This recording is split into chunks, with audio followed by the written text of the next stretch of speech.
Right now, the world is watching two giants stand face to face. On one side, the United States has slammed a 50% tariff on India's exports. This is not a small move, a shockwave that will hit farmers, factories, and families. Billions of dollars are suddenly on the line, and millions of livelihoods hang in the balance. On the other side, you have India's leader, calm, focused, and ready to fire back. No hesitation, no weakness. This is not just about trade. This is about pride, strength, and the future of a nation that will not be pushed around.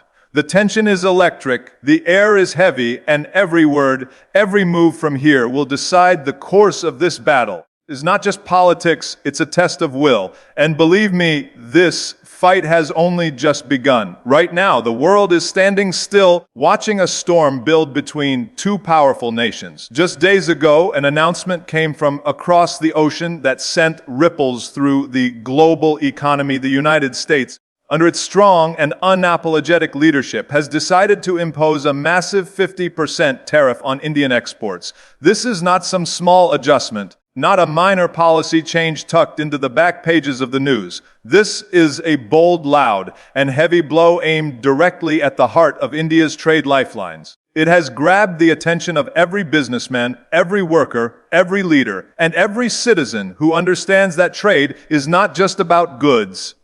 It is about livelihoods and national standing. Imagine the scale of it. For decades, goods have moved between these two countries: machines, textiles, technology, spices, chemicals, countless products that represent millions of hours of human effort. People in bustling cities and quiet villages have woken up every morning, gone to work, played their part in this great chain of commerce that connects the two nations.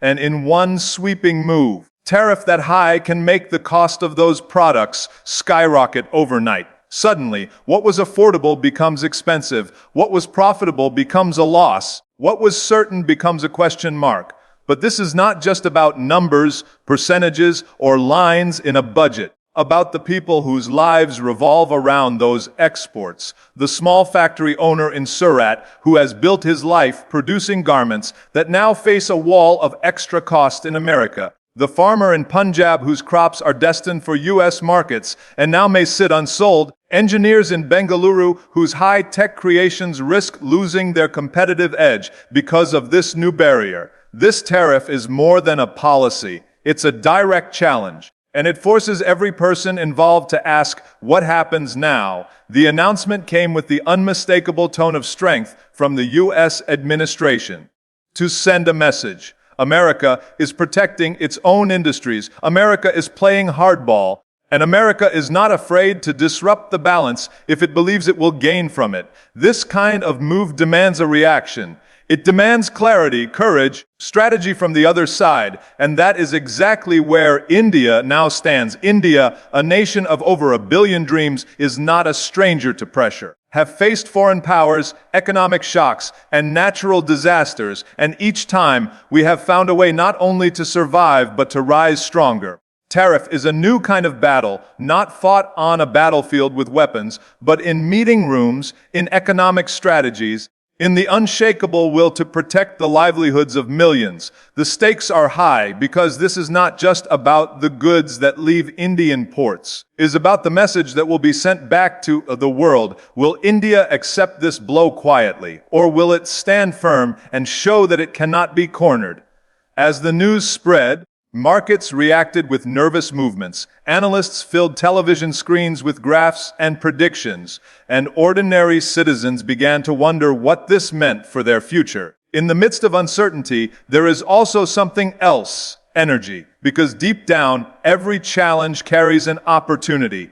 A challenge like this is a test of character. Moment that forces a nation to dig deep, to remember its strengths, and to push forward with a plan that turns adversity into advantage.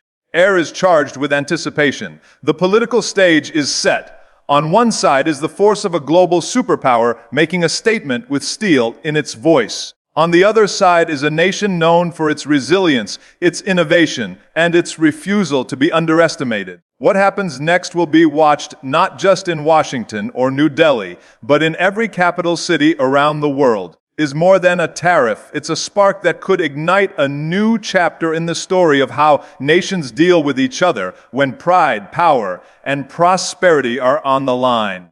In this moment, as the dust begins to rise from this collision of wills, one thing is certain: the eyes of the world are fixed on what comes next. Every handshake, speech, every policy that follows will shape the outcome of this high-stakes standoff. The question is not just who will win this trade battle, who will show the strength to turn it into a victory for their people, their economy, and their future. When a decision like this drops, doesn't just stay on paper, it sends a shockwave through every corner of the economy. The moment the 50% tariff was announced, it was like a massive stone thrown into a still lake. The ripples began to spread, touching industries, markets, and families far beyond the original target. Not just business owners who feel the hit, it's truck drivers who transport goods to ports, workers on factory floors, shopkeepers who rely on steady supply chains, entire communities whose income depends on the rhythm of exports. This is not an isolated storm. This is a chain reaction, and it moves fast. Industries directly tied to exports, the blow is immediate and heavy. Textile manufacturers, who have been supplying high-quality fabrics and garments to American retailers for decades, are suddenly staring at shrinking orders. A 50% increase in cost makes their products less attractive to buyers abroad. Contracts that once promised steady income are now being reconsidered or canceled. The hum of machines in busy production units begins to slow, not because the workers have lost their will, but because demand is under threat. There's the agricultural sector. India has long been a proud exporter of spices, tea, rice, and countless other products that have found a place in kitchens across the United States. Farmers have worked in the fields under the blazing sun, nurturing crops that carry the scent and taste of home to foreign shores. Now, with tariffs making those goods more expensive, buyers in America may turn to cheaper alternatives from other countries. And just like that, the farmer's hard work risks becoming unsold inventory, piling up in storage instead of earning a fair price in the market. Technology and manufacturing aren't spared either. Components and finished products, whether they are precision tools, electronics, or pharmaceuticals, suddenly become less competitive in the U.S. market. Companies that have spent years building relationships and trust with American clients now face difficult conversations. Do they absorb the extra cost and cut their profit margins? Do they risk losing contracts by passing the cost on to the buyer? Every decision is a gamble, and the stakes are painfully high. The shock doesn't stop at the factory gate or the farm. It travels to the financial sector. Prices of export-heavy companies start to wobble. Investors, sensing uncertainty, begin to hold back. Currency market feels the tremor as traders calculate the impact on the trade balance. And through it all, news channels are buzzing, economic experts debating the potential fallout, politicians weighing in with bold statements, citizens trying to piece together what this means for their daily lives. For the public, the reaction is mixed but intense. There is anger that years of trade growth could be threatened by a single policy change. There is worry for jobs, for incomes, stability of businesses that support millions. But there is also something else. There is pride and there is resolve, because while tariffs can shake the economy, they cannot break the spirit of a people who have weathered storms before. In the streets, in cafes, in offices, people are talking. They are asking questions, making predictions, sharing opinions. Some fear that this is just the beginning of a larger trade war. Others believe it could be a chance for India to rethink its strategies, to diversify its markets, and to strengthen its position globally. It is in moments like this that national identity is tested, not by the size of the challenge, by the way a nation responds to it. The impact is not only financial, it's psychological. When a powerful nation takes a bold step like this, it is sending a message. And the way that message is received matters. Will it be seen as a blow that knocks India off balance? Or will it be the spark that ignites a renewed determination to stand tall? Answer depends on the choices made now in the days and weeks that follow. Every challenge has two sides: the pain it causes and the potential it hides. Tariff has delivered a hard hit, but it has also created a moment of clarity. It forces everyone, from the highest offices of government to the smallest shop on a busy street, to think differently, to act decisively, and to refuse to be defeated. Economic shockwave is real, but so is the strength to withstand it. When we talk about the stakes in this moment, we are not talking about small numbers. We are talking about billions of dollars in trade, millions of jobs, and the pride of a nation that has worked for decades to stand shoulder to shoulder with the world's most powerful economies. Every figure in this equation represents real lives, real families, and real dreams. These are not just statistics on a government report, they are the heartbeat of a country. India's trade relationship with the United States has been built over years of trust, negotiation, and hard work. It has created a lifeline for countless industries: textiles, agriculture, pharmaceuticals, technology, manufacturing, and more. Every shipment that leaves an Indian port carries not just products, but also the sweat, skill, and dedication of millions of people. And now, with a 50% tariff placed on those exports, the value of this relationship is under threat. Think about the scale of what's at risk. Billions in revenue are not just numbers on a balance sheet. They translate into salaries for workers, investments for businesses, resources for communities. When that revenue is cut, even by a fraction, the effects are felt far and wide. The garment worker in Tariff who stitches shirts for American stores. The farmer in Kerala who grows spices that end up on shelves in New York. IT professional in Hyderabad whose software powers systems across the US. All of them are part of this massive network of trade. And when that network is disrupted, not just the top executives who feel the heat, it's every link in the chain. Jobs are not just about money, they are about dignity, stability, the ability to plan a future. Millions of jobs are tied directly or indirectly to exports heading toward the United States. From the truck driver who delivers raw materials to the factory, to the accountant who manages export paperwork, dock worker who loads containers onto massive ships. These people rely on the steady movement of goods across borders. A disruption in that flow threatens their stability. It plants seeds of uncertainty in homes where parents are wondering how to pay school fees, or how to keep food on the table, or how to secure a better future for their children. And then there is something even bigger: national pride. India has fought hard to claim its place in the global economic arena. From a developing nation struggling with limited resources to a major player in international trade, this journey has been fueled by innovation, perseverance, and a refusal to give up. Every success in trade is a statement that India can compete, that India can deliver quality, and that India's voice matters in the halls of global power. A tariff like this is more than just an economic hurdle.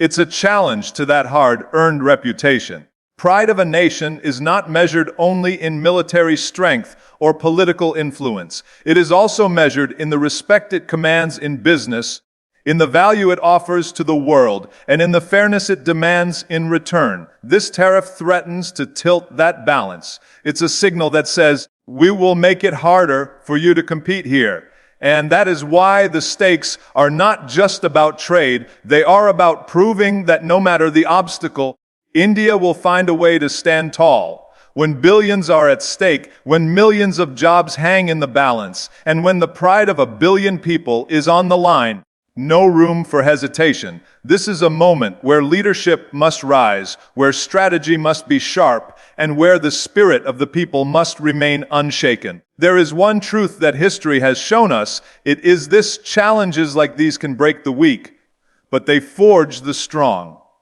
Right now, question is simple but powerful. Will this moment be remembered as the time India was pushed into a corner? Or will it be the moment India stepped forward with confidence and turned a challenge into a triumph?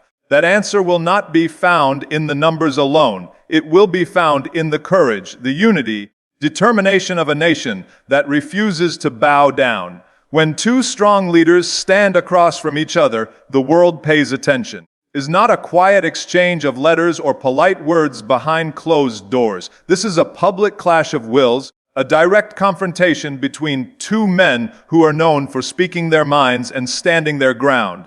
On one side is the American president, his unmistakable style, direct, bold, and unafraid to make big moves. On the other side is the Indian Prime Minister, calm but unyielding, a man who carries the weight of more than 1 billion people's hopes and refuses to be intimidated. The announcement of the 50% tariff was not delivered in whispers. It came with the force of a hammer, meant to be heard not just in India, but in every capital around the world. It was a clear message. The United States is putting its own interests first, and it will not back down for anyone. This kind of stance is meant to create pressure, push the other side into compromise. But what came back from New Delhi was not silence, not hesitation, but a sharp and confident reply. In his response, Indian leader did not raise his voice, but his words carried the power of conviction. He made it clear that India will always stand for fairness, for mutual respect, for the right to compete on equal ground. He spoke not as a politician seeking an easy way out, but as a guardian of his people's dignity and future. There was no panic in his tone, only purpose. This was not a man backing down. This was a man stepping forward. The confrontation is not just about economics, about leadership styles, about how each man defines strength. For one, strength is about making bold, unilateral decisions that shake the table. For the other, strength is about holding steady under pressure, about refusing to bend when the weight is heavy. These two approaches are now colliding. Sparks are flying for the whole world to see. Every statement, every public remark from both sides is now being dissected by analysts, reported in headlines, played on television screens. The American president speaks to his base, promising to protect jobs and industries at home. The Indian Prime Minister speaks to his people, assuring them that India's growth, opportunity, and pride will not be sacrificed. It is a duel of words, but the impact is real. Each leader knows that every phrase they use will shape how this moment is remembered, either as a show of dominance or as a display of unshakable resistance. The energy around this confrontation is electric. In boardrooms, diplomats are calculating their next moves. In markets, traders are watching for signs of escalation or compromise. And among ordinary people in both countries, there is a mix of curiosity, concern, and even excitement. While trade disputes can be technical and dry, this one feels alive. It feels like a match between two heavyweight fighters, each determined not to blink first. This is not just a performance for the cameras. Behind the scenes, strategies are being drawn up, options are being considered, and allies are being consulted. Both leaders understand that their reputations are on the line. Neither wants to be seen as the one who backed down. What makes the confrontation so intense? Both sides have something enormous to lose, and both believe they have what it takes to win. The Prime Minister's sharp reply was more than just a reaction. It was a signal to the world that India will not be cornered. It told every exporter, every worker, every citizen that their leader is willing to stand firm in the face of pressure, no matter how strong that pressure may be. And it told the United States that while India values the partnership, it will not accept terms that undermine its sovereignty or its right to compete. This moment, in fourth, is the kind of clash that will be remembered long after the details of the tariff are forgotten. It is a test of wills, a contest of personalities, and a reminder that when two leaders of this caliber collide, the outcome is never certain. What is certain is that the entire world is watching, waiting to see which side will make the next move and how far each is willing to go to defend their position.